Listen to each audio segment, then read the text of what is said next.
Hello, welcome back to our Scotland-ish family trip. This is the last morning away, the car of course fully charged overnight, and we are ready to hit the road again. In this episode part 1 and part 2, you could follow our trip from home to Edinburgh, visiting Fontaine Abbey, on the road, beautiful place really, our visit to the National Valance Monument in Stirling, and you could see how easy and straightforward, not to mention the economical choices I had to charge my car without any disturbance or delay to our schedule. Today we will do one more escape room experience in Birmingham, visit Kenilworth Castle, and eventually arrive home after a total of 1010 miles. Now we are getting to 75% state of charge, so let's see how our consumption and predicted range looks like so far. We are just down to 75% and we traveled 58.9 miles. Multiplied by 4, it is around 235 miles total predicted range. It's surely better than earlier on this journey, but the weather is milder as well. I still don't think we're gonna make it home without charging on the road. This is Kenilworth Castle. Well, it's leftover. Its story spans more than 9 centuries from 1120 and endured one of the longest sieges in medieval English history in 1266. Its greatest period began when Robert Dudley, Queen Elizabeth I's childhood friend, took possession of it and turned it into a showpiece mansion to impress her. Elizabeth's most famous visit took place in July 1575 when Dudley organized a 19-day-long celebration and programs, hoping for marry her. There is some installation you can see which was created for the 450th year anniversary of that visit. I mean, it was only 450 years ago, and I was wondering why is it such a bad shape compared to other similar-aged castles across Europe. Turned out, during the English Civil War, it was taken by the parliamentarians in 1642, and in 1649, based on parliament order, it was deliberately partially destroyed. You remember from part 1 Fontaine's Abbey, and surely many others were destroyed by the order of King Henry VIII. This one, and again surely many others, by the order of the parliamentarians. You know, it would be interesting to see the amount of national harms and losses English leaders did to this country for power, for money, or for their political advancement. Well, kind of till today, I don't know, like the Brexiters. We are heading home now, still a long way to go, some 120 miles. Let's see what is the range prediction looks like at half of the charge left. We just turned to 50% and we did 131.8 miles, so technically we could make it home without charging on the road with some 10-11 miles of range left, some 4% state of charge, provided we will have similar consumption from now on. It's properly dark now.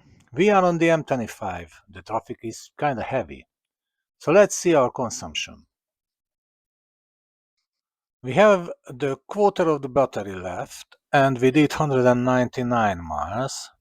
So 25% battery should be enough for some 66 miles. We have some 56 miles to drive. Still, we could make it home arriving with only 10-11 miles left. I'd probably go for it alone, but not sure if I dare with the family in the car. This is a fast charging location just before Dartford crossing. A few minutes top up will not hurt, I'm sure. You see, we never needed to waste our time with refueling over almost 1000 miles, which surely we couldn't do with my Red Gorges, without any pump station visit on the road. So we are down to 13% state of charge. The car says we are okay for another 35 miles, which is probably right, but I already made up my mind and add some charge to it. Bang! 22%. That was quick, wasn't it? Well, to be honest, I had some error from the first charger column, so I needed to pick another one, but still it was less than 10 minutes. And now, pedal to the metal, till home. We has arrived home with 12% state of charge with a total mileage of 255.4 today. So if I didn't stop for a quick top-up, we would have arrived with 3%. Today's average was pretty good actually, provided low tens of temperature and 4 people with luggages, more than 260 miles full range. That's not bad. Let's see the summary. The Excel includes last week's part 2 chargings as well. We started last week's episode from Newcastle with full charge. Then we arrived to the park and ride outside Edinburgh and recharged the car while we visited the uni and walked around the city. I paid £13.99 for that 39.98 kWh.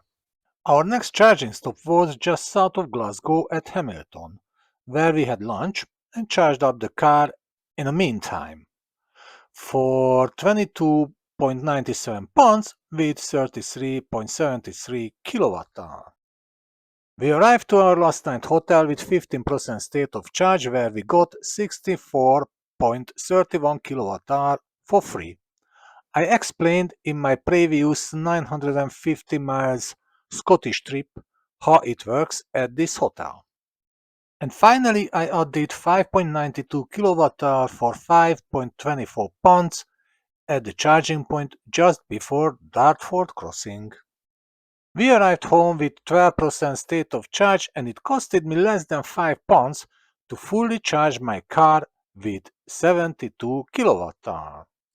So the final balance of this trip, total traveled 1010 miles, EV charging cost was £76.12.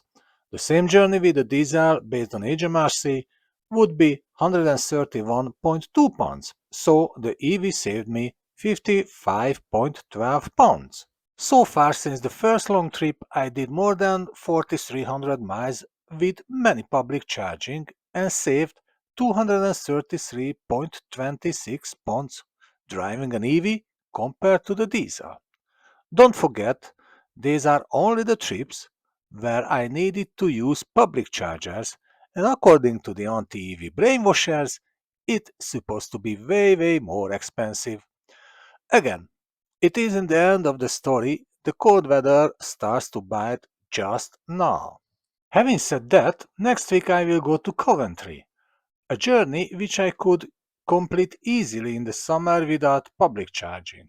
I hope you will join me to find out what the cold weather means for the range. Until then, have a great time!